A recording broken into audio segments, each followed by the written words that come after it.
City University Television presents the American Theater Wing Seminars. Working in the theater.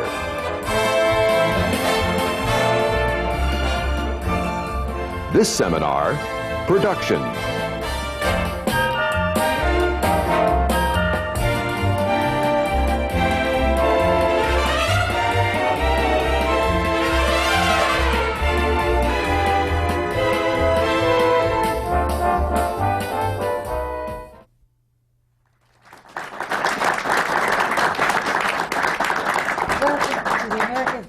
Seminar on working in the theater. These are coming to you from the Graduate Center of the City University of New York. And today's seminar is on the production. It's devoted to the new Broadway hit musical, The Full Monty. With the members of its creative and production teams, we will follow the show from its inception as they work for the stage through to the current production on Broadway. I'm Isabel Stevenson, Chairman of the Board of the American Theater Wing, and I think this seminar will inform and excite you as you see the process that makes a production real. And now, with great pleasure, let me introduce our moderator for the seminar, a veteran producer and president of the American Theater Wing, Roy A. Somleo. Roy? Thank you, Isabel. I'm surrounded by a very prestigious group of, let me introduce you. On my far right is Tom Hall, one of the producers of The Full Monty. Next to him is Jack O'Brien, who directed this big hit. And next to me is Charlotte Wilcox, the general manager of the production. And immediately next to me on my left is Lindsay Law, a producer of the show. Next to him is David Yazbek, who wrote the music and the lyrics. And he's seated next to Michael Hartman, who does the public relations for the Full Monty. I think that I'd like to start by, I guess, at the beginning. So why don't I ask Lindsay, why don't you just tell us what are the basic roots of the Full Monty for Broadway? I'd been involved, I was the president of Fox Searchlight Pictures, which produced and distributed the film The Full Monty, and thus we owned the rights to it. And within about 6 or 7 weeks of it opening, because it opened almost simultaneously around the world, scores of producers in Australia, in France, in Germany, in England, and almost every producer I've ever heard of or met in New York City wrote seeking to option the rights to the movie to make it into a musical. So I must admit, it was not, the idea did not occur to me, it occurred to all these people who wrote to me. I saw no reason to option it to somebody else, I must admit, primarily because I had such affection for the piece itself and the idea of letting someone else take this story that we had worked so hard on and maybe ruin it. I thought maybe I could ruin it myself.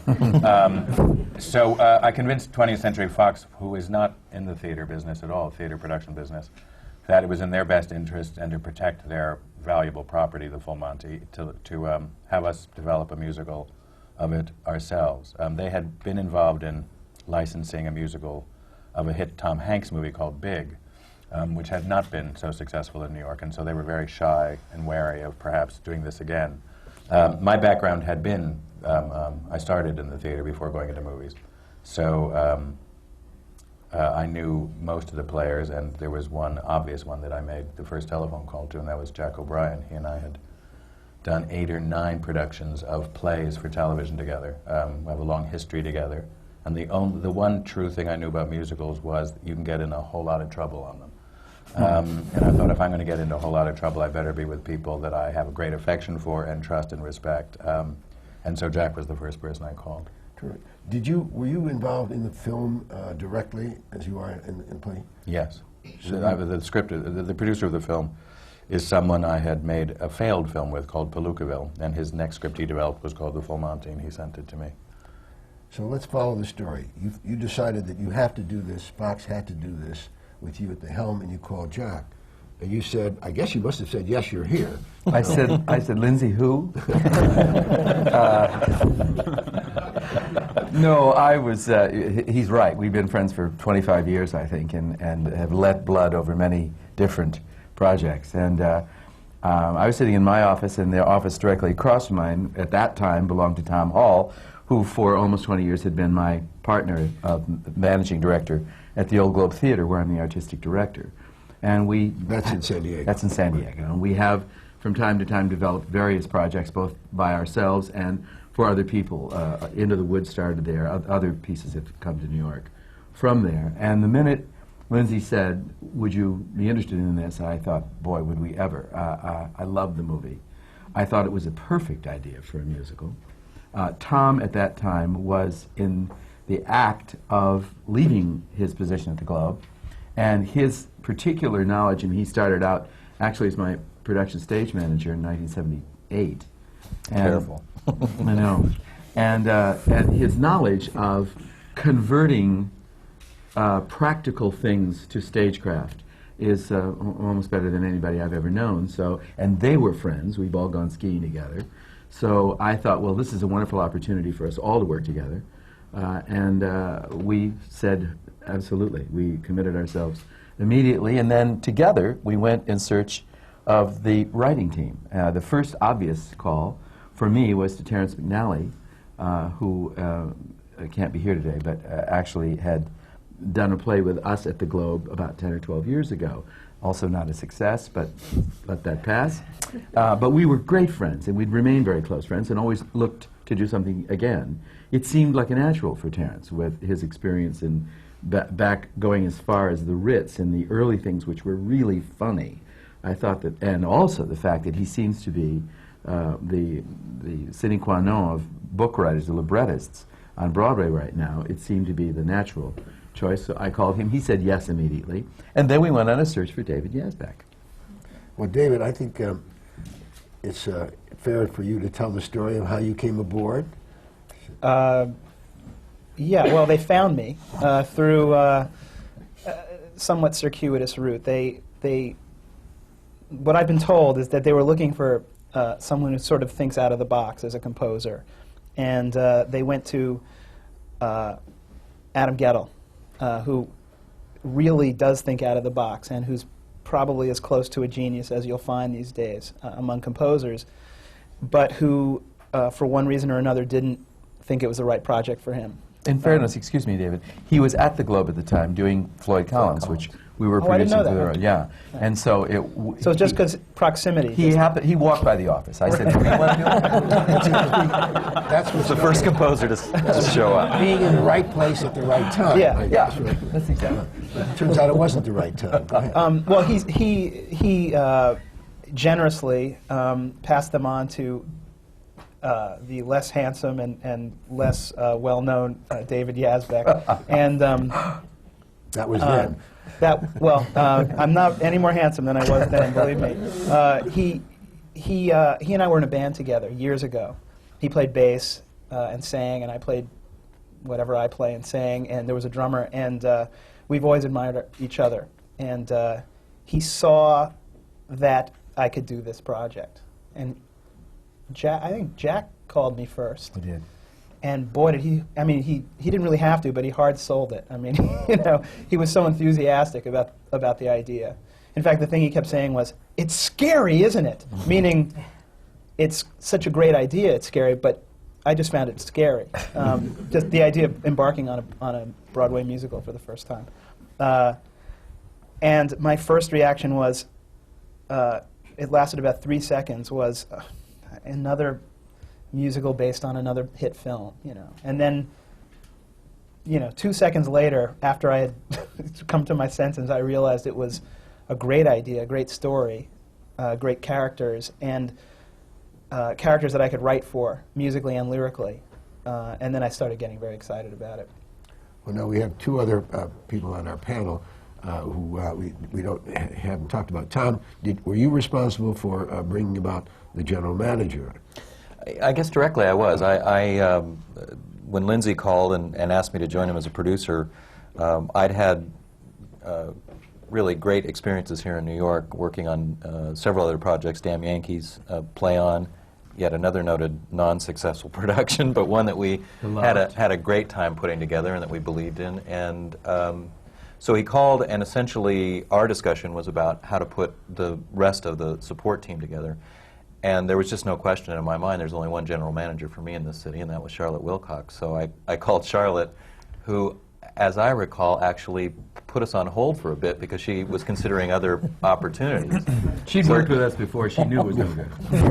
Talk about hard sell. So we kept talking to her, and I called Lindsay and said, I think you need to get in here and push this a little bit. And we finally were very successful and happy to coerce her into joining us, and hopefully she's glad she did. What made you decide? Now, Charlotte, I guess that you've done probably some of the most important musicals on Broadway. You have a depth of experience. I won't embarrass you by reciting 20 of them, but what made you agree to come aboard on this one? I know you got all kinds of offers. What was it? Actually, the minute that Tom called me, I wanted to be aboard because you hear the title alone and you know that it's going to be exciting and thrilling. I too love the movie, and I also had worked with a lot of the team and loved those. I didn't really put him on hold. I had agreed to do another project in the exact same time period. And a few years before, when I found myself doing 6 or 7 shows at a time, I promised myself I would not do that anymore. And so the thought of doing 2 back-to-back was not great. But fortunately for me, Tom and Lindsay were willing to hang in there while my schedule sorted it out, and the other project did ultimately end up canceling. So I, by then, was already hooked and in love, and I would have done both if I'd had to, but I was thrilled to be able to concentrate on this one. I'm sure it's just an accident that you committed the day after we'd done the workshop presentation and you were able to see it. Is that true? Well, and Why Charlotte? Why did you settle in on Charlotte? Well, I'd had great experiences working with Charlotte, and without a doubt, she's the most detailed general manager I've ever worked with. Whenever you call Charlotte, the answer's always there. If it's not there, she gets back to you right away. But probably most importantly, I think working in the theater is a struggle in and of itself. And after 25 years, and Jack and I have worked together for, I guess, 22, one of the things we decided early on is we wanted to work with people that we cared about. I think Lindsay alluded to this. You get to a situation when things are not going well, and if there aren't people you can turn to and depend upon who frankly have a great sense of humor, as well as knowledge and skill, it can just be debilitating. So it was just that, all those things put together, Charlotte was just the one that we There's were also sure that about. thing in terms of general managers, in the same way like in film, line producers is another word, but the people who are actually managing the day-to-day and the finances sometimes take the attitude of being a sergeant. I mean, being unpleasant in terms of saying no. I mean, quite often Charlotte's in a position of saying, we can't afford to do it this way. You've got to look at it again. We don't have this much money budgeted. There are ways to do that that are in which you convey to the person you're saying no to an understanding of why, and inspiring them to come up with another solution. And then there are people who do it and just, it's not a very warm way of doing it. And in essence, we're a team, and you don't suddenly want your technical crew or your designers suddenly not having fun working on your show because the general manager is just, There are ways of saying no. Charlotte has an unbelievably warm and understanding way of saying no. how about Michael Hartman? Who brought Michael on? Actually, Lindsay and Michael, I. are you sure you're aboard? Yeah, there were some pictures actually that they blacked. We actually received recommendations for press agents, several of them, and Lindsay and I had breakfast with Michael and his partner John Barlow, and it was just very clear, I think, to both of us, instantly, from almost before the coffee was put on the table, that we were going to get along, that we were very clearly that Michael and John, frankly, were people that we could work with, and we spent about an hour and a half together. And as we left the restaurant, Lindsay and I were walking down the street, and there was a quiet, awkward moment, and I turned to him, I said, I don't know how you feel about this, but I would have just hired him on the spot. And Lindsay said, well, I didn't want to do it because I didn't want to step on your toes. So we went to a phone, the first one we could find, and called their office, and I think probably got you just as you walked back. Yeah, we were on the other end of the block holding each other's hands saying, God, we have got to get this show. So now, what I understand here, and you haven't quite said it, but we all realize that the theater is totally a collaborative process, and you've selected everybody who you all felt could successfully collaborate. What was the next step? I mean, first of all, we all know you have to have money. There's some steps that actually precede some of these steps, which was in terms of which goes back to Jack, Tom, David, Terrence, and myself in terms of coming up with how are we going to approach this, how are we going to approach writing it, and under what schedule. The advantage this musical had that you know, one would wish all producers have this advantage is we didn't have to raise money. Fox was backing it, and what Terrence, who's done this a lot, kept suddenly having to understand was, so this is like Rodgers and Hammerstein get together and they say, so what are we going to write next season? I mean, so we just do it. Meaning, a lot of producers are working on a lot of different projects, and they're all in different stages of trying to find the money or having backers auditions, and meanwhile then the composer, let's say, says, listen, I've got a gig in Munich, I've got to go there for 6 months because I've got to make a living, so you lose that 6 months. And then the book writer is doing a new play at ACT in San Francisco, and you lose him for 4 months. So when they say that there are certain musicals that take 4 and 5 years to develop, it's because there's no focus to that team, because they've got to do things to stay alive. We kept saying, the money is here, so you guys just need to sit down and write. And the minute you're finished writing, we'll put it on. And it was, I think, an enormous freedom for everyone to know, here are the dates. Here's the first workshop, then let's do a dance workshop, then let's do a second music, book and lyrics workshop, and then here's the date at the Globe, and here's the aim for New York City. And it was extremely clear. It was about an 18-month period. And that's all each of us did during that 18 months, as opposed to having to, okay, we have to do a backers audition now. There's a guy in from General Electric who likes Broadway musicals. Let's show it to him. We didn't have that. We didn't have that burden, and it was. Careful, Lindsay, we may need them next. The lights are going to go off. Did you have an open checkbook? I mean, certainly. Well, for a long time, it didn't have any checkbook, so I would hardly call it open. No, we created a budget, and we watched it very carefully, and any overages had to be, which there were very few, I'm happy to say, had to be run by various people. Mostly Lindsay would make the decisions, just like any show. The fact that the money was there just made it easier to begin and keep it going, but it didn't change how we ran the show in any way. So you had the same constraints as if you were doing this on like any other commercial production. I ask that because we've talked to Disney, who does not disclose their numbers, and I know that Fox does not as well, but and they said that their budgets were as strict as if they were operating under a limited partnership. And we've also spoken with the not-for-profit when the contact people came, and we asked them their numbers, and they said, well, they are equivalent to the same as a commercial producer. It's always troublesome because one thinks, well, when there's the money is there, then anybody can create a show as long as they have enough money. And I think what you're saying is that that wasn't the case here. You had a specific amount, and you had to live by that. Absolutely, and if you, in this case, we were very fortunate because we knew a lot about the project, so we were able to put line items down with a dollar figure and know that we were fairly close to reality. And we just had to make sure then that we stuck to them. But like any show, I enjoy the figures, and I pride myself on keeping within them. So I don't need someone to tell me, you don't want to go over budget on this or that. That's what my job is. That's why I'm there. I think also the origins of this go back to the fact that Fox, as Lindsay said, is not in the business of creating theater. This project, for all of us, came about because Fox trusted Lindsay and his work with them. I, for one, felt a very strong sense that we had to earn that trust on all of our behalves, but certainly Lindsay had made this happen for everybody. I remember we had an early conversation where he asked me, how much is this going to cost? And we had a conversation, and I gave him what I thought was a reasonable number. And at that time, Jack and I were having discussions, and I guess Lindsay was involved about this rather simple, fairly small musical. So we came to a number which, in retrospect, was probably not enough, but ultimately that's what we told Fox, and that's what we produced the show for.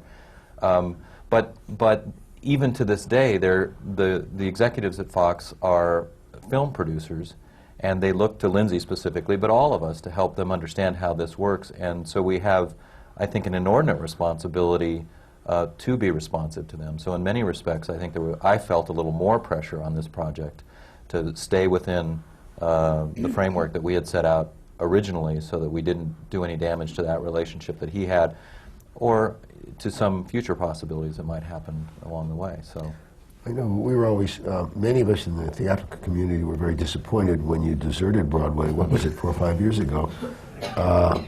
And because your PBS American Playhouse series was wonderful. You developed many writers, and it was a great showcase for all of us. And now you seem to have redeemed yourself by doing what is really your first Broadway show. Is it not? I was actually involved with American Playhouse, which I ran before Fox Searchlight. We financed A Walk in the Woods on Broadway. But that was a very different, that was a 2-character play. But you did that. With scenery that didn't move. This is very different. But did you do Walk in the Woods at the Globe? No, that was at the La Jolla Playhouse. Oh, Des La Jolla. McAnuff did it originally. Right. So now you've got your team together, and I want to know where the money came from.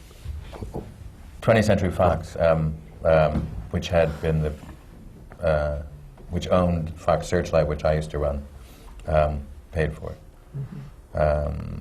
But as Tom was saying, indeed, we gave them a number early on. And as long as we never touched that number, meaning as long as we never asked for more money, I knew they'd never get in our hair. The minute, there are lots of accountants at a company as large as 20th Century Fox. The last thing we wanted was suddenly 20 people flying to New York to provide oversight, because suddenly they must be in trouble, they need more money. So we stayed assiduously on budget. And it is, to this day, within dimes and nickels, but it is absolutely on a very modest, for a Broadway musical, very modest budget. Well, that's to all your credit, I'm sure. And I think the key, we all know, is that waste is what runs up the production cost. And I presume then you had a little waste. That's why I want to hear more about how you developed. You mentioned that you decided to go to the Globe and then into New York. How did that come about? Whose decision was that? Or did you have options? Well, in terms of, just by virtue of Jack being the first person I called, helped set up a variety of fairly obvious options. The Globe has done a number of productions that were eyeing Broadway if they were successful at the Globe. So they had a history of working, as a nonprofit institution, they had a history of working with commercial production. We knew it would be no problem because we've all worked together so frequently. But it seemed to make sense that, watching, again, it's like learning from history. I mean, musicals are extremely tricky things to get right. And in these days of the internet and everything else, you want to try to get them right away from the prying eyes of a New York City audience. And I think actually one of the things that Tom and I think, are proudest of is the schedule we put this on, which allowed the group of people to never feel the pressure of, oh my God, I've got to write a song tonight and tomorrow night, how Prince is going to be in the audience. Wait, I felt that pressure a couple of times. Yeah, but you didn't have, you Not had in New York. but you didn't have it in New York. Oh, that's true. And if you didn't meet And you that know what? deadline, you still had 2 more months It's after we true. closed And in any San pressure Diego. you feel in San Diego, it's more like the pressure of a nice massage, because in San Diego.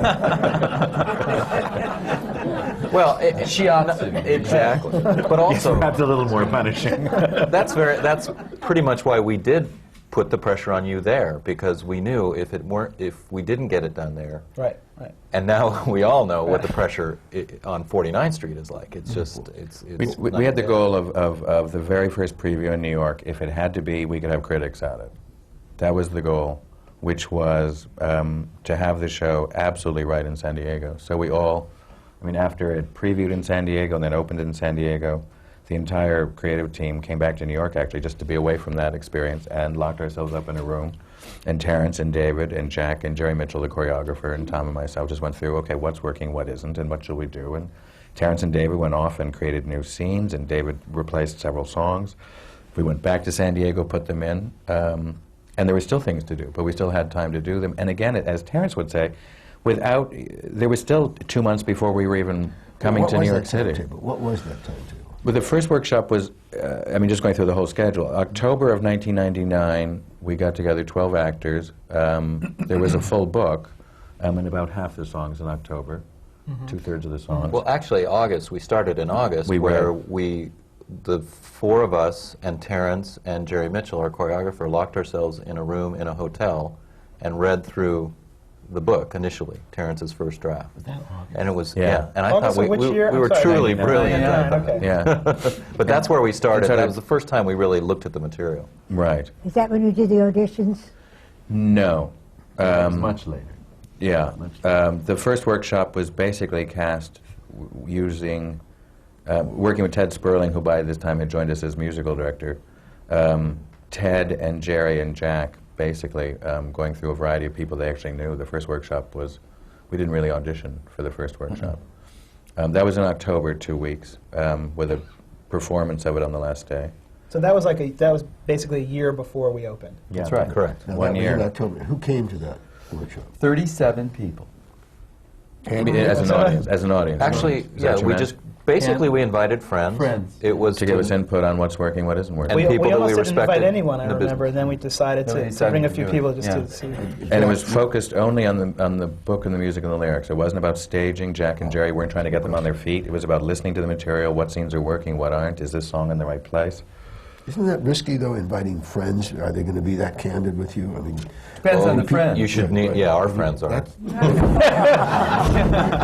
We don't have any friends now. When one says one's inviting friends, you certainly invite people whose opinions you respect, who you know are basically supportive types, so that they're not wishing you ill. But on the other hand, there are people who are going to give you a straight answer. knowledge. Absolutely, and there were some pretty tough people in that crowd, as well as significant others and people who would tend to want to like your work. But it was very representative, and it was very clear from the opening moment that something amazing was going on. I mean, I rarely felt so positive about anything I've ever worked on, even from its inception. But you do wonder when you're sitting, just a few of you in the room, and we all fall in love with our work. We're meant to do that. That if you don't make love to the work, you can't expect it to live. And so naturally, eventually, you lose objectivity. But insofar as it was possible, we kept sort of casting a very sort of jaded eye on it and thinking, no, this really seems right. The minute those 37 people who were disparate, who came from different perspectives on the whole situation, the minute they came together, we knew that this was alive. And we had work to do, we knew that, but we knew it was work we could do. did you actually ask them one-on-one at one point what they thought? Or No, could you just I don't sense it remember from the that. workshop? We each canvassed the people that we had invited there and put all the opinions together afterwards. We didn't really have an in-depth sort of analysis, but we all canvassed the people that we were representing, and we found that almost all of the impressions were the same. It's also, I mean, by virtue of the fact that it's a comedy, I mean, half of our own judgment of how is this going, it was easy to make because, if they're laughing, that's good. If they're sitting on their hands, that's bad. And they laughed from beginning to end. And we went, oh, this is funny. And the treat was also, and that was the treat of David's work, was realizing that the humor didn't stop when you got to the songs. That the humor continues and builds, that the songs are every bit as funny and every bit as much an important source of the humor and affection you feel for these guys as is the book. And that workshop, that was the first indication to me that I was capable of writing songs that made you laugh. I mean, I know I could write songs that make me laugh, but in my more marginal career as someone who performs my own stuff, my own music, I play in a loud club. Occasionally there's a funny lyric, and I never hear laughter because it's loud and I'm singing. And this was really the first time I heard an audience of any size laughing at lyrics that were supposed to be funny, and of mine. And it was really important for me because it made me realize from then on out that I could go a certain route and know that it would probably work. Tell a bit about your background, because this is your first Broadway effort, and you mentioned clubs and stuff. But we don't really know a lot about you. We're going to hear a lot about you in the future. We know that. From me, you will, yeah. But If our publicist does his job. you got the best, so you don't have to worry about it. But no, you told us that you came on the recommendation of Adam Gettle, and I wonder if he's sorry.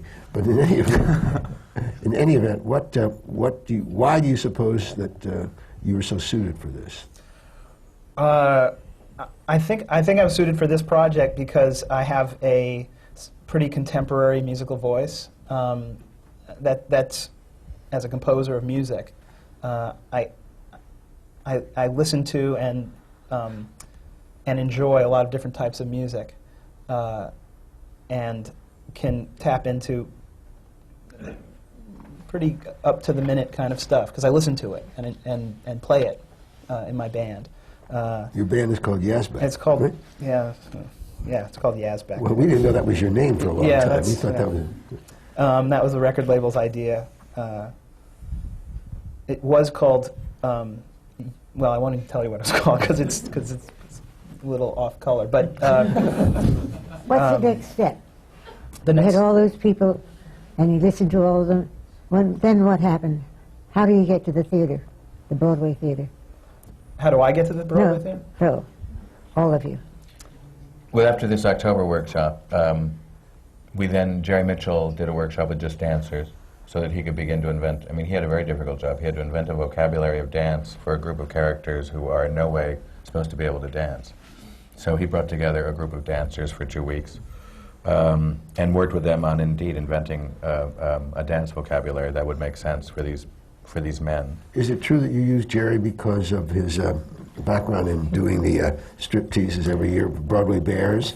No, that's an added plus, but actually, I mean, I think just earlier that year, Jack had just seen the revival of Follies out in New Which knocked Jersey. me out. He did a gorgeous, gorgeous job on the Paper Mill Playhouse version of Follies. I'd known Jerry for a long time. Manny Eisenberg introduced us when he was doing Jerome Robbins' Broadway and said to me, this guy should choreograph for you. We had lunch, we liked each other. Oddly enough, we're both Michigan boys. He's from Paw Paw, and I'm from Saginaw. So we had a complete language, all of our own. I had tried to work with him before. As a matter of fact, Tom and I did a musical version of How the Grinch Stole Christmas for the Globe 3 years ago, and Jerry was meant to choreograph it, was all set to choreograph it, when he got Your Good Man Charlie Brown, which was a Broadway credit, and he couldn't afford not to take it, and I understood that. So we'd been aiming at each other for quite some time. So, it just seemed perfect for him, as it did for Terrence, that this was a piece that was energetic, witty. He's very good with working with actors who are not necessarily dancers and making them comfortable. And there was this added thing about the fact that he's taking clothes off more people than Minsky. I mean, you know, with Broadway Cares, this remarkable thing that he's done for 10 years, which raises money for support of AIDS. He's turned something that was just a cottage industry into something that now is being seriously considered by Las Vegas. And so it seemed that that was, again, the perfect collusion of talents. He's extremely, I mean, we know he's talented. You know, he did choreograph the American Theatre Wing's Tony Awards Right. for us. And we were he's great. very, you know, it comes in a short time as a concept and gets it done. Yeah. Right. And also, this wonderful spirit of, I can do this, this will be fun. You know, there's never a disparaging word, there's never a furrowed brow. He just goes at it, and he's a delight to be around. And we found him infectious, and he brought to the table a world, not only a world of experience, but just so much verve and excitement that it was irresistible. Okay, so let's keep the thread going. We now have had Jerry's workshop with the dancers, and then eventually, somehow you got to Then we did one more workshop in February of this year, of 2000. Where people did come. Where we invited back 5 of the cast members from the October workshop. We started casting for the other parts.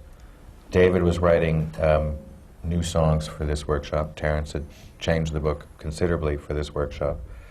And we were doing this workshop also with the goal in mind of having a performance, again, just actors sitting around lecterns, but having a performance of the material primarily for the 3 main theater owners in New York City.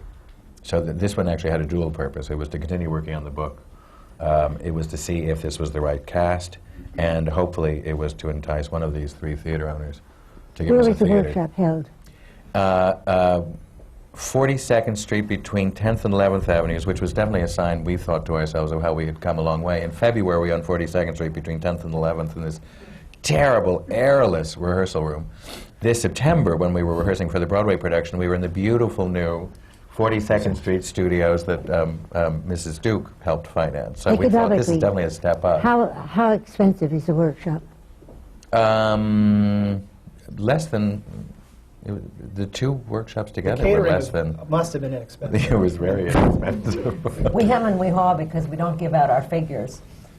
Can we say But it's very expensive? No, It's not very it's expensive. very inexpensive process. Compared to others that you've done, would you say this is more modest? I would say, given the fact that there were really 3 workshops and a regional theater production, very modest. Plus the fact that we knew what we wanted to do with the workshop. I had no doubt that Jerry could do the choreography. I had no doubt that I knew how to block the scenes. So we didn't, and we weren't auditioning that material for somebody to give us money. So it was totally concentrated on how good the book was sustaining itself and how the musical numbers were fitting together and pacing themselves. We had a very specific goal in mind.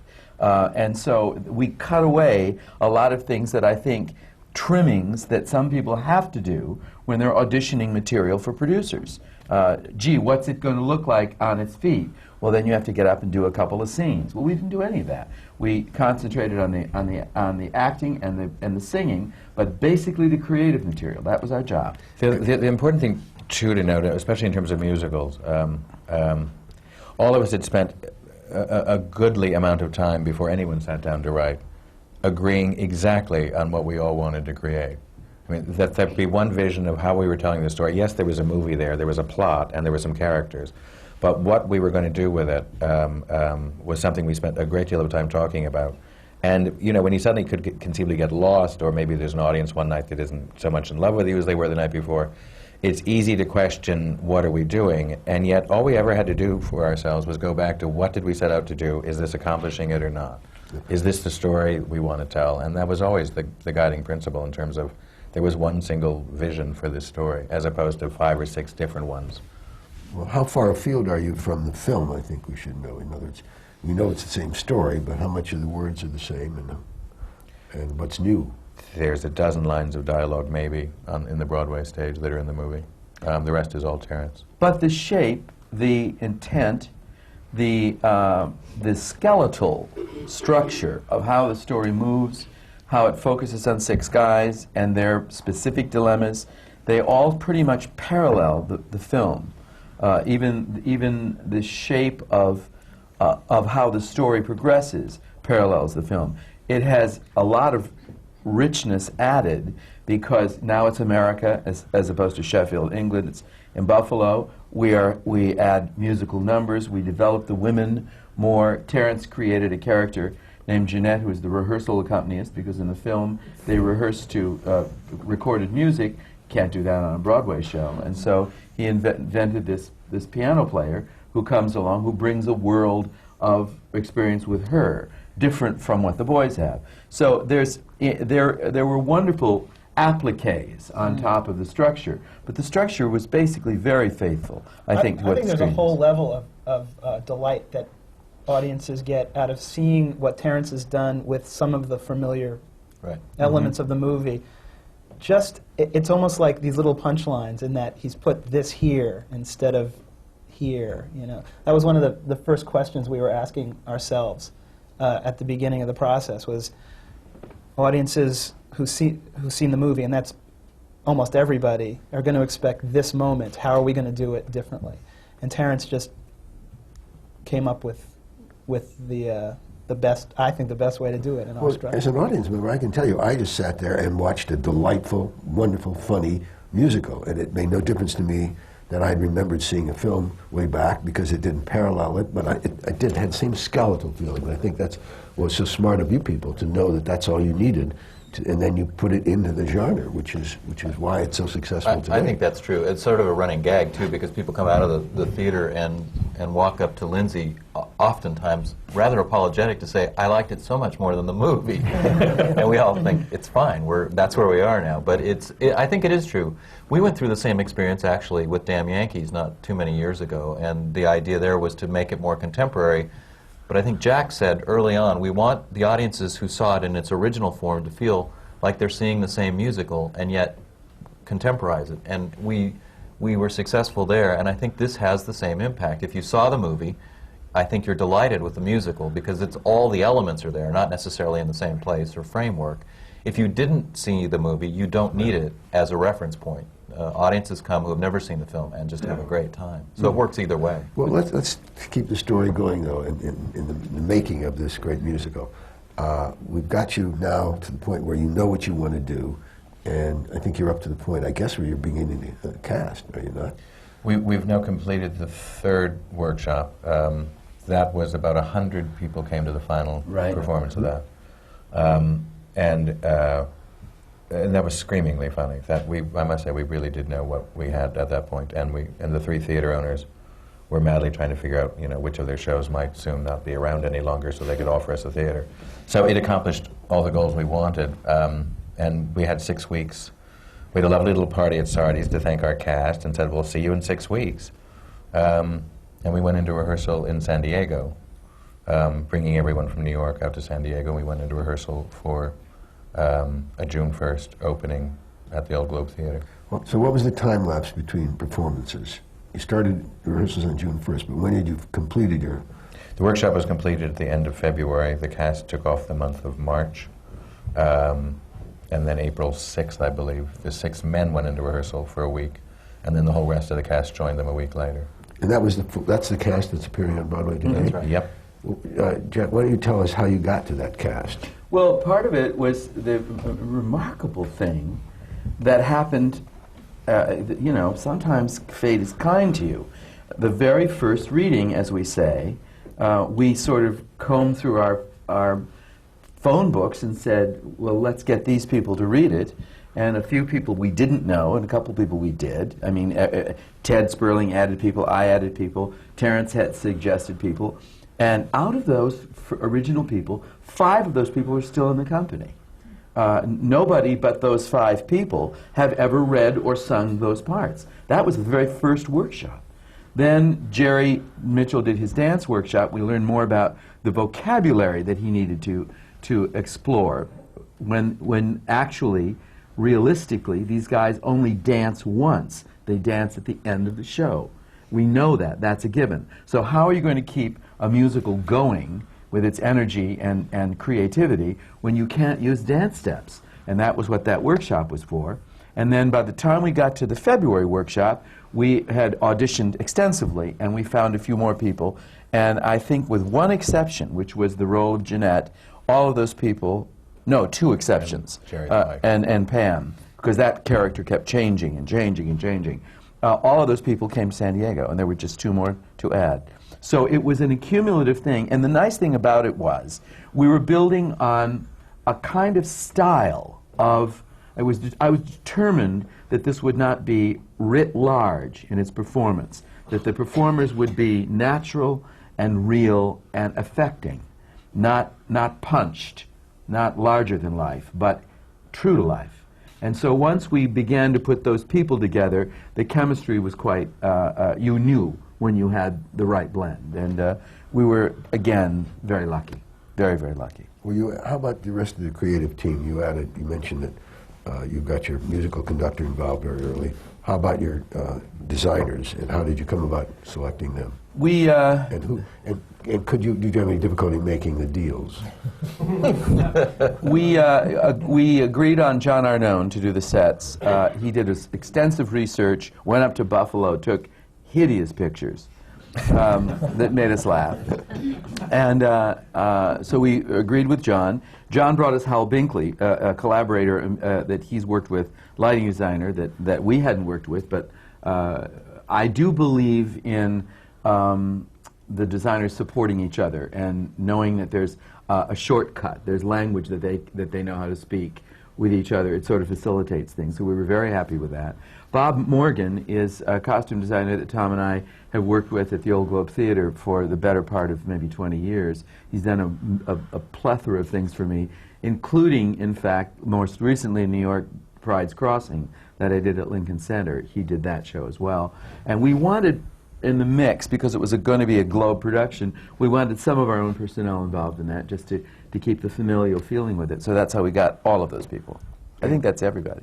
and Charlotte, as far as making deals with all these people? This project has been blessed from the first day, and the basic structures of the deals. When I got first involved, there were some pieces in place that should have made it very difficult to make deals. In fact, Lindsay and Tom and I would talk about how this is going to be impossible. They just won't stand for it. It won't be done.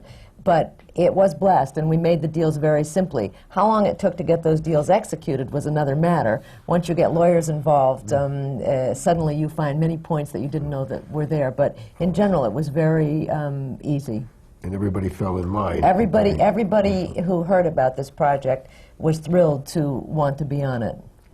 And there was a fairness in the thinking behind why this person gets X, why this person gets Y. I mean, there was intelligence behind why that decision was made, and eventually, regardless of how many lawyers want to dive in, eventually everyone suddenly goes, yes, that makes sense. We'll agree to that. I'd like to go back to the unglamorous. What does a general manager do? What is a general manager? Whatever the producer tells them to do. And a lot more. And Starting from that, you've been told you're a general manager.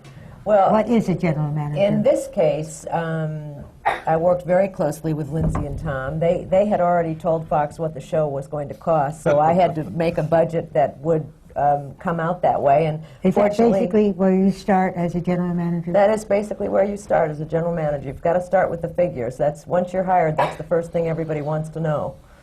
So that we did, and it worked out. And then we started approaching people and making the deals. The creative team had been decided upon. Some of the deals were done. So we started making the other deals. And once you do that, and someone's hired, they start doing their work, and that then generates my work. And I think the most important thing a general manager can do is stay in tune with what the creative team is doing. You're really there to serve them.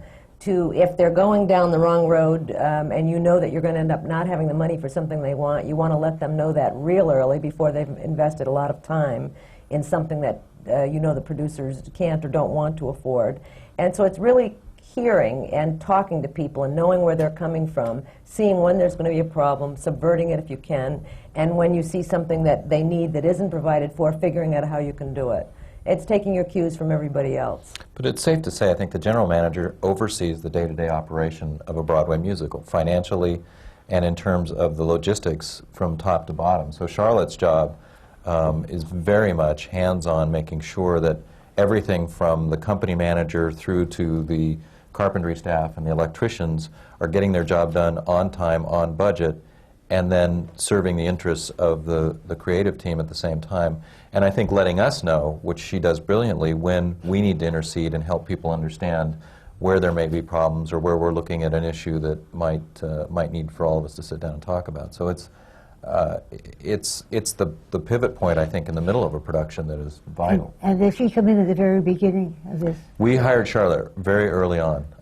When we were actually in San Diego, since I had managed that theater for 20 years, essentially, I've never had a general manager. I functioned there as a producer and a general manager, and fortunately, my guess about the budget was pretty correct, so we didn't have that problem. But so Charlotte and I have a mutual language, I think, that works very well, and also Lindsay's had a lot of hands-on work. So I think this ended up being a very good collaboration. Charlotte, as a general manager, also, we're in her office constantly.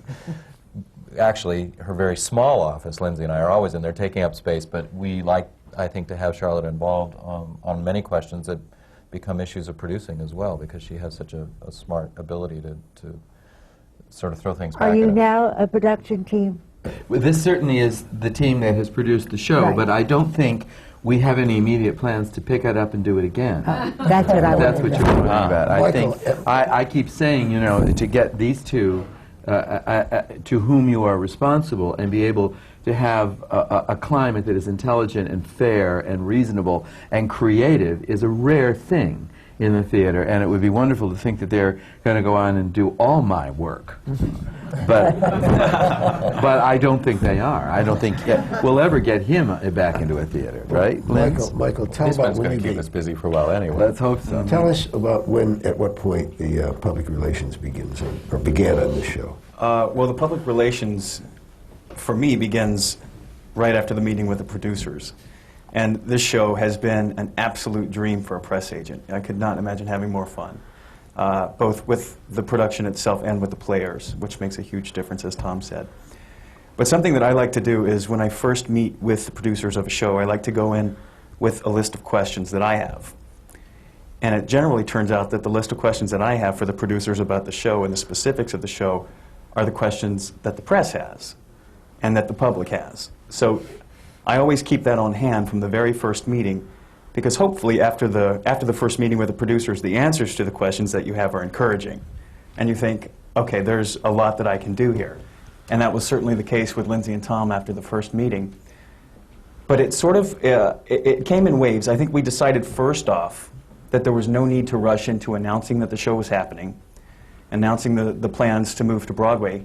I think we agreed from the get-go that we wanted to keep this quiet. We wanted to do the work quietly and off the radar, so that people could concentrate on the work and not concentrate on eyes from the East Coast being on the creative team on the West Coast. And I think we successfully did that. I think it was also, the timing was really, it was fortuitous for us, because as the show began previews, rehearsals and into previews in San Diego was just about the time that the Tony Awards were exploding, and the Tony race was on here in New York. So everybody's pretty busy, which was very lucky. Shortly after the Tony Awards were over, we opened in San Diego, and we had a few people from New York come out and see the show, and were really wild about it. So that helped a lot early on. But then once again we decided, let's have those few seeds be planted and let's leave it alone for a while. So I think we pretty much left it alone throughout the summer. And we thought that the best way to approach the show, there's a name recognition from the film, obviously, that everybody knows generally what the story is going to be. So there wasn't an education process like there is on some brand new shows where you have to educate them what it's about, what the tone of it's going to be. Is it a comedy? Is it a, is it a serious tone? We didn't have any of that work to do because people generally understood it already. So that was very lucky. And I think that we really held back until previews began. And then once previews began, we opened the gates. We said, now we can do this because now people can see it.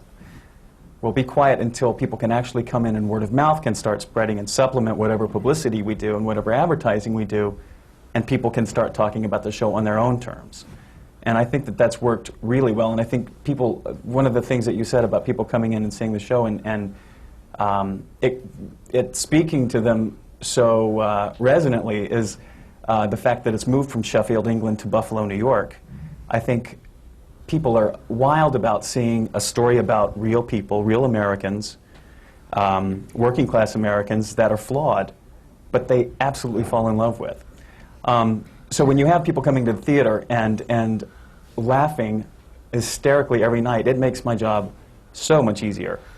But there's something remarkable, though, that he pulled off, which is managing the information that the press wants. Just because they want it doesn't mean you have to give it to them. And knowing, even if you have nervous producers, when to hold everything back is an enormous skill, because it's easy to impress the producers by just getting tons of press. Michael actually went in quite the opposite direction in terms of let's let the audience and the press be part of discovery. Let them discover it. Let us not shove it down their throats. And you can shove shows down people's throats, and indeed it gets tons of attention, and people know about it, and and eventually maybe they go if it's any good. But he knew the show was good, so I said, oh, fine, the show's good, so let them discover it on their own. And the pleasure discovering it, as opposed to having it shoved down your throat and then seeing it and going, oh, it's good. If you feel like you're part of the discovery process, your enthusiasm is double. And so the press, who were eventually, let in on this, and eventually shown little snippets and this and that, just to keep it kind of bubbling. It was a very different process. It made the first week of previews a little scary, because we indeed hadn't sold all our tickets the first week of previews. But because again, we were trying to not come in waving a huge flag and screaming, "Hey, pay attention to us!" It was definitely a matter of allowing the press to discover it. Begin to then tell the audience about it with the same air of freshness that the show reflected. It takes a lot of pressure off of the writers and director and choreographer as well. You get to work in a sort of a protected space. And for someone like me who's never done it before, that was very valuable. And for someone like Terrence who's done it a million times before, it was probably even more valuable.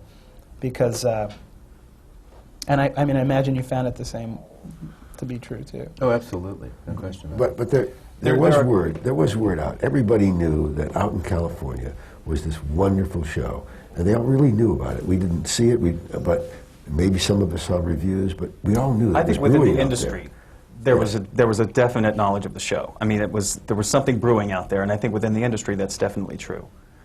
But you didn't but you didn't hear word that, oh, they just pulled 2 songs, and there was no hype, Right. negative hype. Right. We're hearing about shows all the time that are out on the road. Some are struggling, some are not, and we never heard anything about any struggle with Full Monty. We just knew it was a big success out there, and it was coming to New York. It was kind of like a steamroll. Mm-hmm. As a matter of fact, for those of us who've been around Broadway musicals for a long time, this again sounds like a fairy tale. It doesn't sound true. You don't talk about any problems you had out there. Just you decided what you're going to do, and you did it. And there are always a series of professionals around the shows. Here, this group of professionals, somehow, you didn't fall in any trouble. What happened? Why? Actually, fairy tale is the way. I mean, Jack a day or two ago, had to return to his theater in San Diego for some business there, and did call me and say, "You're not. This did happen, right? I mean, they did like us. You are selling tickets, or has this all been a terrible joke?" Because we're also accustomed to the opposite. It's also, I think, part of certainly our working process. I mean, Jack and I have been running a theater for 20 years where we do 12, 13, 14 productions a year. You don't have either the luxury or the stress of one project making or breaking it for you. Lindsay is producing multiple films that way, and I think from the very beginning that's the way we work, which is to say, I've always considered my job to protect the artists as much as I can. We've never invited the national press to the Old Globe when we've got something that we even think is pre-Broadway. As a matter of fact, we're very clear not to. Now, a few snuck in on this one, which the night that happened, we were furious about it. We didn't know about Fortunately, they liked the show. The New York Times bought their own ticket and came to the show, which none of us knew about, actually. So we actually, fainted when we part saw of that it was article. strategic, and part of it was fortuitous. And I think we also, in our hiring practice, hired people who understood that and enjoyed that part of it, and it all came together. So it wasn't all just good luck, but there was a lot of luck involved with it. I think we worked hard to sort of stay undercover and keep the process going. Also, I have to say that this is, we talk a lot about this, but it is at the heart of what goes on, which is a sense of communication, open communication between everybody. It was a conscious effort on my part to keep everybody in the same room talking all the time. Because I have that relationship with these men, and it was very easy to do it with my collaborators. That's how we did it. So every time we got to another wall or another place that we had to get over, we were very careful to get together. Everybody expressed their opinions. Then we decided together what we were going to do. So there was never any factionalizing. There was never any pulling apart. And that was a conscious effort to keep everybody on board at the same time. This seems a good time to take a break because we're, and let's return. We're going to see if we can't somehow find out at what point there might have been some controversy. Let's take the break now. We can, and return.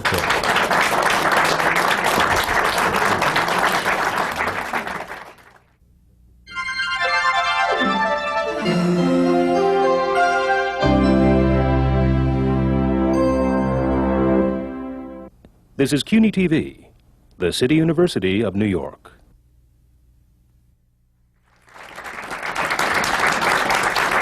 Welcome back to the American Theater Wing Seminar on Working in the Theater. This seminar is on the production, the wonderful hit show that's on Broadway now, Full Monty. I'd like to tell you a little bit more about the American Theater Wing. It's not only the seminars that we produce and the Tony Awards that is given for excellence in the theater, but we are a year-round organization. And although these are the most visible of our programs, they are only a small part of the work we do for the community. As a not-for-profit charity, we serve both theater and the community with our year-round programs. The Wing works to develop new audiences for the theater, and in so doing, a broadening of young minds.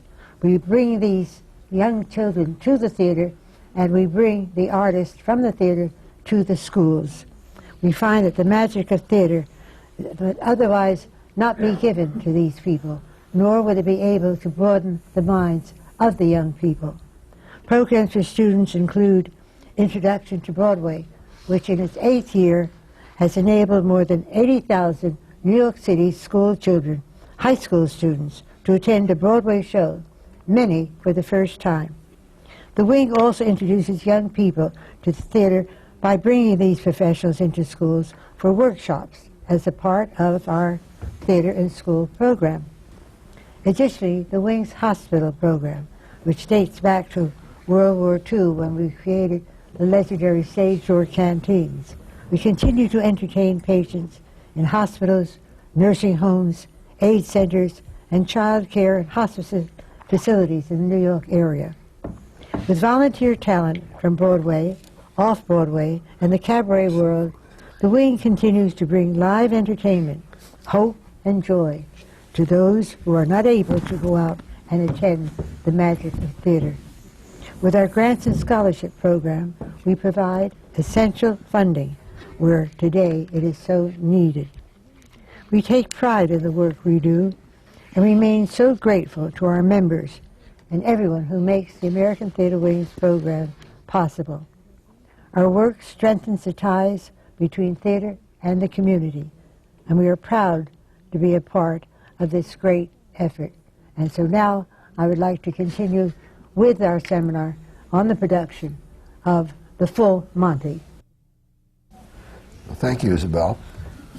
We've been hearing this saga of the love fest in creating this show, and it seems to me that I'd like to get a little deeper into actually how everybody really worked to get this to the point where you really happen to have such a great relationship going on. Now, you've mentioned your background, but there's a lot of work that has to be done to create this show. And we didn't get any sense of that yet, as you described it. It all just seemed to go so nice and gently. Tell about, I mean, people want to know what it really takes to produce a show, and I think it would help if you gave us a better clue what you went through. Well, let's start with the fact that David's a son of a gun and I can't stand to work with him. Well, that's what we wanted to hear. That's the kind of thing we wanted to hear. Well, we could talk about Lindsay. We could talk about Lindsay in the same way. Absolutely. No, in very different ways. It's a warm-hearted show that I think reflects an amount of love that the characters possess, but I must say it's also a reflection of the group of people who saw eye to eye. I mean, it's not going to make for arranging headlines for you, but it's a group of people who saw eye to eye from the very beginning of the process. And the producer's main job on this was, you know, in addition to the obvious things like managing money and getting a theater and this and that, was to provide as much space for those people to do the best work they could. Jack is an amazing inspirational force in terms of getting people to focus on why a scene is not working. I mean, that's why the performances he gets from our cast, which have been one of the strengths of the show, everyone has lauded, is the reality of the performers, the ensemble on that stage, and how real they are and how unusual that is.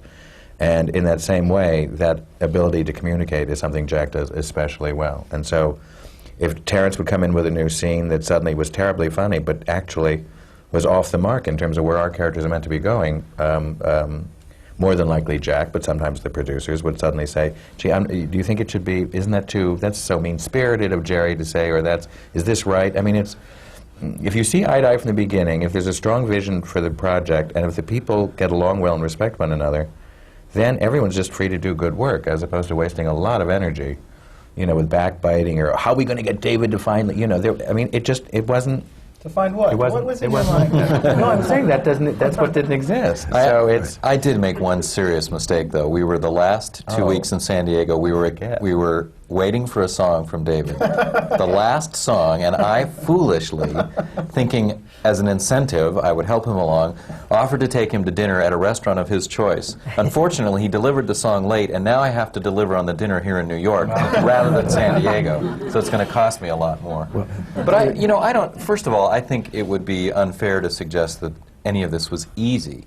I think we all got along well. I think there's an inordinate amount of trust that each of us has for one another in the core group, and I think we made some decisions in terms of the other people that we brought to this project that just helped make that work. But if you trust someone, even at the height of the most difficult times, you know they're not making a suggestion for themselves. They're typically working on behalf of everyone, and I think that's what worked for us.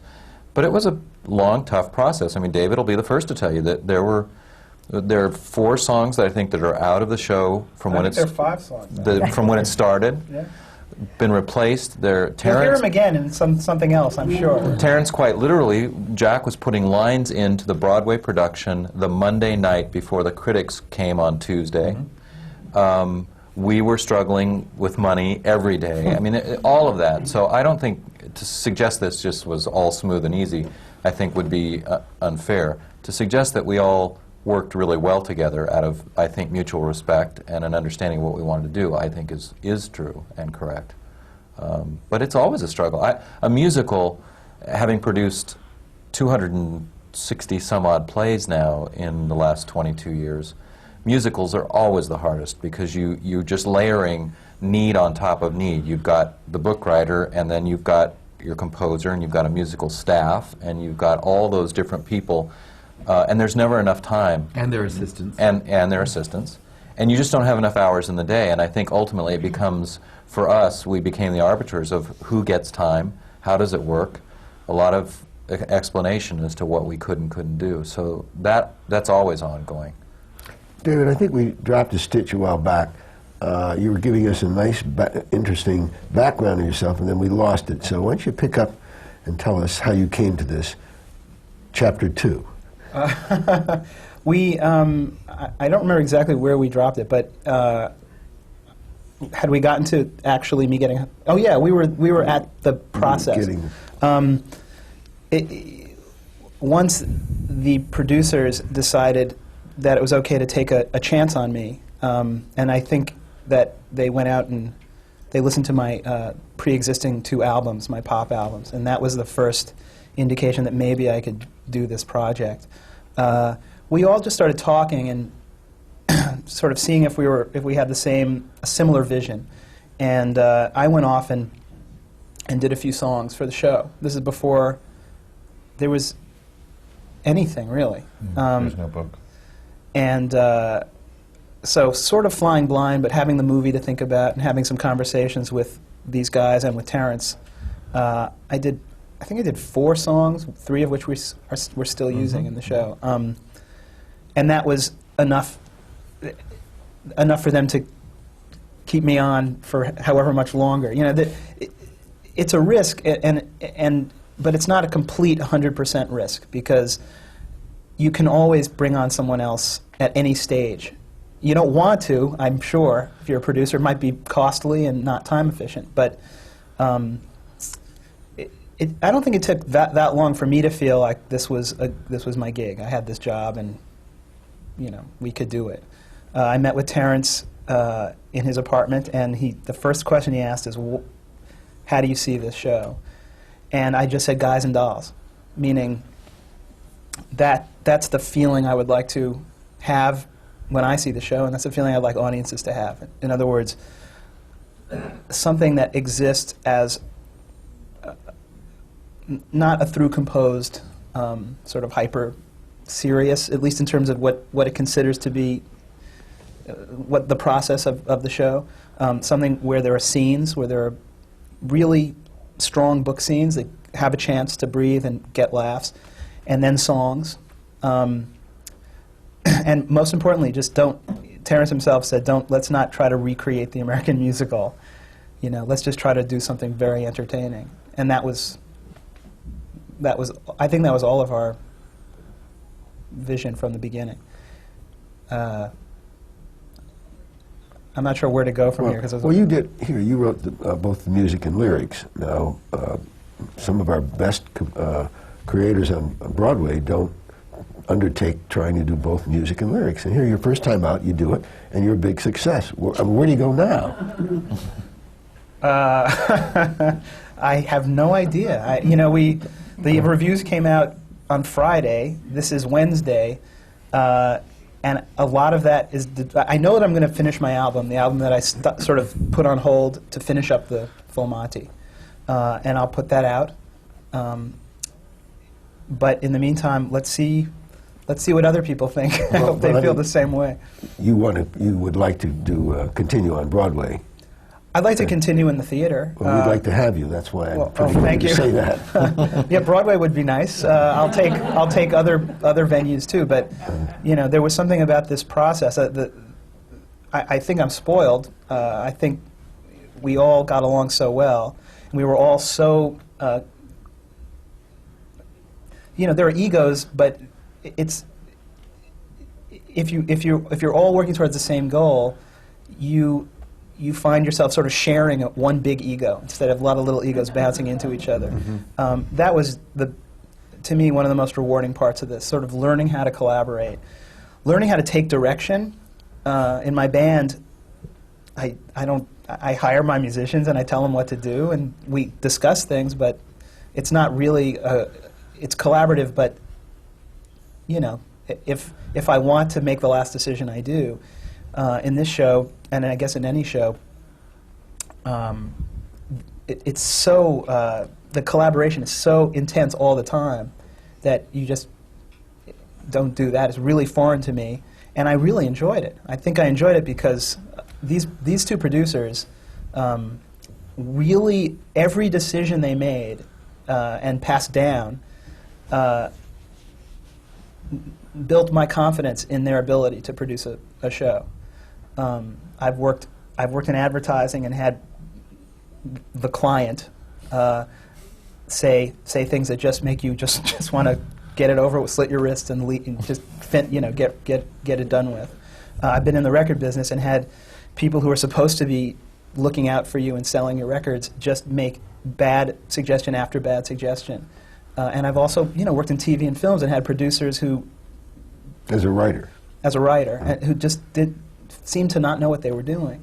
In this case, these guys really know what they're doing. They got great senses of humor. In fact, when we first all met, I think it was at Terrence's country house, and I went up with Jack and with Lindsay in the limo, and I was a little nervous because I had never really in person met either of them. And I just sat in the front listening to them for 3 hours, just joke and just laugh hysterically the whole way up, and I knew I was in good company. Well, let me just switch gears a little bit. We often hear that a lot of the problems in our industry relate to unions. Now, as the general manager, you have to deal with at least a dozen unions on this show. And how did it fare on this? With the same love fest that happened in the creative team? Well, I don't know that you can call a relationship with a union a love fest, but we didn't have problems with the unions. Again, I think it goes back to what Lindsay said, which was from day one, everyone involved knew what they wanted and plotted it out. They didn't have to worry about raising the money. They had a timeline. So much of what goes wrong with a union is you've told a group of union workers that we're going to do this on Monday and this on Tuesday and this on Wednesday, and when you suddenly have to change it because you can't meet the schedule, that's when you're in trouble because you haven't given the proper notice or something. We didn't have any of those experiences. We were able to stay on our schedule perfectly, and therefore everyone's expectations were met. Well, tell us, for example, how many musicians, how many stagehands, how many dressers, actors, understudies. I can tell you how many musicians. Yeah. Very good. Undressers, right, exactly. What is that? Well, we have a conductor and 12 musicians. We have 29 equity members.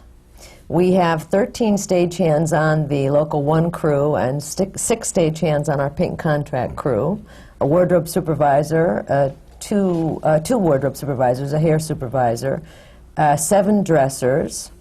I can't begin to tell you how many ushers and ticket takers, but I'd say maybe 13 to 22. You probably can from writing all those opening night cards, right? It sounds like you have close to 100 people then involved. I would say probably 70 plus. Well, and if you add house staff, right. It's clearly over 100. And yet the audience goes in and they remember a half a dozen people, and maybe there are some women in the cast totally the same now. So they see maybe a dozen people that they retain, and here it is, 100 people who they don't see doing the show, and you didn't have that difficulty with them. We really didn't have difficulty. This show didn't have difficulty. You know, it's a cliche to say, but there weren't problems. There were challenges because nothing is easy and it takes work. But everyone had the common goal, and I do think the material, as has been said before, affects your own heart, and you fall in love. And once you're in love, you want to do it. You want to make it happen. But, And right down to the head usher. I mean, she walks in and beams every night. I worked with her on Grease. She was thrilled to see me. I said, "You're going to love this show. It's fantastic." I'm sure she's heard that a million times before. She came up to me after the first performance. She says, "You're right. I loved it. It's fantastic." It's just, it infiltrates everything. Is it true that the ushers come down to the front at the very end of the show to see the full Monty? Only a couple. I want to know, what is a full Monty? Good question. The full Monty, why don't you just demonstrate? Oh, thanks. The full Monty is an expression derived from a habit that General George Montgomery had in World War II, which was prior to battle, he would sit down in the field and have an enormous full breakfast of kippers and rashers of bacon and toast and eggs, and they would say that breakfast was the full Monty, meaning it was everything. So the full Monty in England is an expression like ours of the whole 9 yards. It doesn't mean taking off your clothes. It's going all the way, or, you know, this thing, you know, we're going the whole 9 yards. Now, in the world of strippers, going all the way is indeed taking off all your clothes. So that's how it applies to our show. But the full Monty, in and of itself, does not mean taking off your clothes. It means going all the way. And in terms of taking off all your clothes, how are you handling that with the press? Well, I think it's important to all of us that people know, once again, coupled with the information that people already have from seeing the film, that people understand that they're not going to come and see a 2.5-hour musical that's all about stripping, because the stripping is the end result of what the entire show is about. It leads up to this moment. And it's about liberation. It's about love and support from people in your life. It's about so many things. But as far as the publicity goes, I think that the press is always want to have something to identify a 2.5-hour show with by a single image or a single sentence, a description. And clearly we knew that we were going to be faced with the challenge of, okay, how do we let people know that it's about so much more than stripping? Well, you know, all of the photos that have run to date have most of the time been right at the moment of the strip. But I think that what we've done is we've allowed ourselves to have, once again, everybody trusting, and I think this is a good time also to say that the entire cast has been phenomenal about helping the publicity effort on the show, specifically the 6 guys that strip in the show, because what they've had to do is they've had to function as a unit publicity-wise. Everybody wants pictures of the 6 of them. Everybody wants to speak to the 6 of them. And I think the harmony that you see on stage is real, and I've witnessed it on a day-to-day basis working with these guys because they're all so agreeable. Once again, as a trust established between the publicity department and the cast. They certainly wouldn't walk into a photo shoot ready to take their clothes off unless they thought they were being protected and that we were positioning it correctly. Enough of this talk. Are we going to get a chance to see without going to the theater? I sent you tape. I think you have tape if you'd like to... Well, I think maybe we ought to find out what it is you're talking about. Well, of course, you'll only see up to a certain point. And I just, at this point, on behalf of all of us, wanted to disclaim that you do see the full Monty. As the cast always likes to say in interviews, they don't call it the half Monty. So you won't see that on this tape, but you will in the theater. Well, why don't we take a look at it? Can you go to the videotape? Let's go to the videotape. Let it go, loosen up, yeah, let it go. Let it go, it's alright. Let it go, shake it up now, let it go. Just tell me when you think you're ready.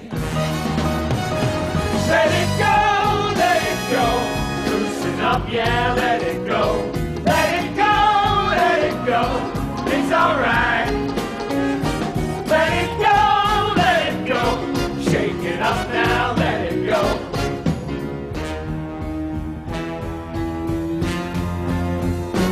Let it go!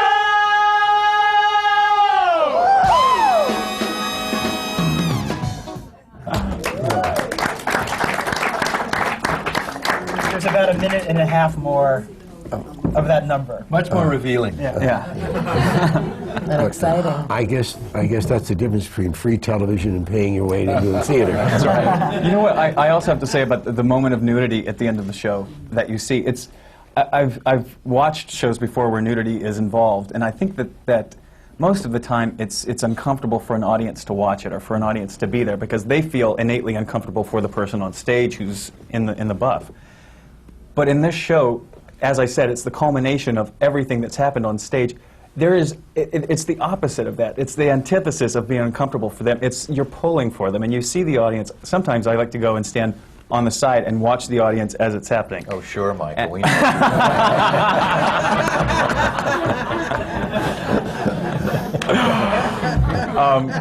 But you see the joy of the audience. It's this anticipation of, oh, these guys who they've fallen in love with over the last 2.5 hours are actually going to do it, and you see there's no sense of being uncomfortable for them in the least. It's really a lovely thing to see.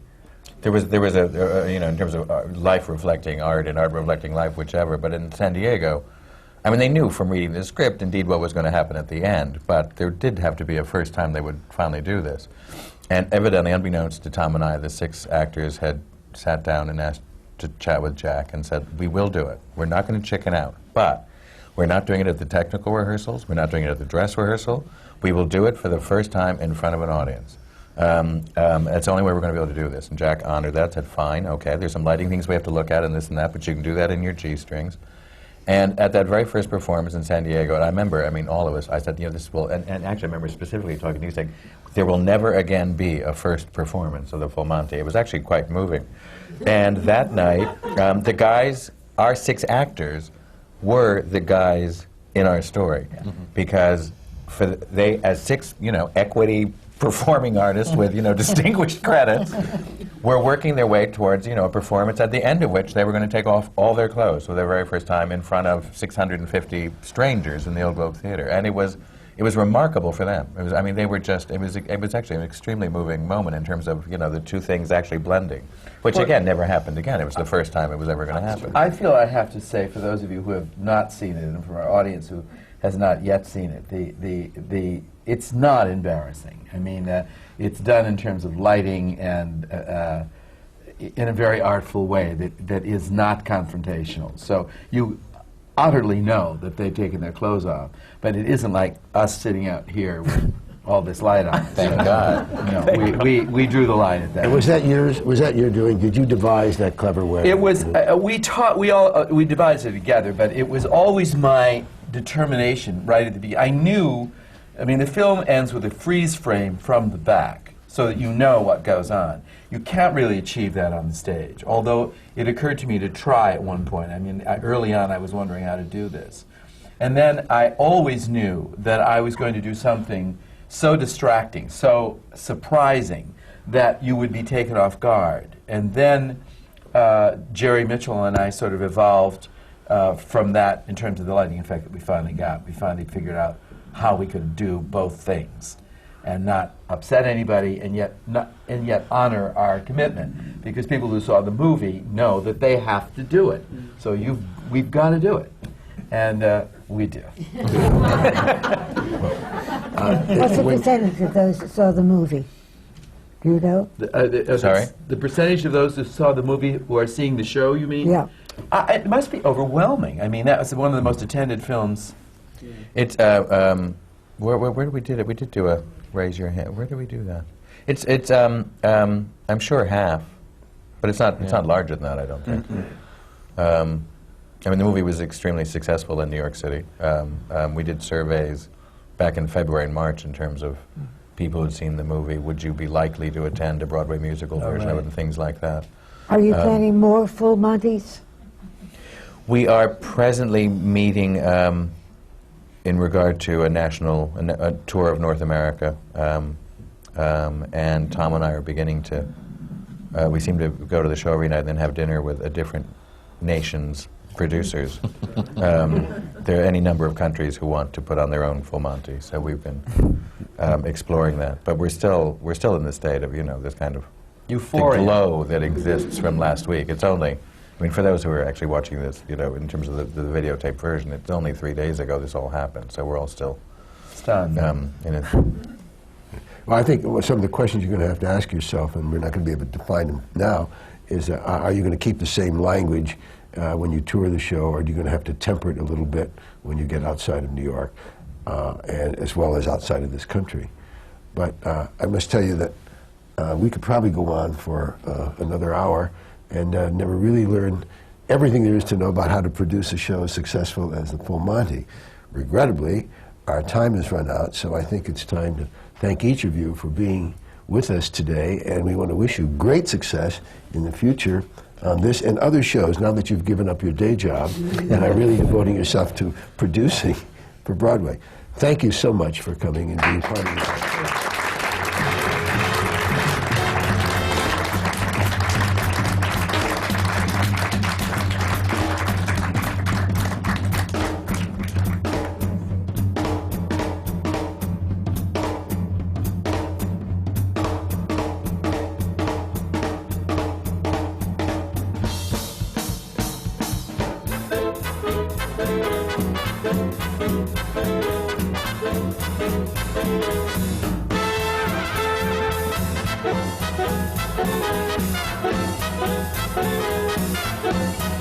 Thank you.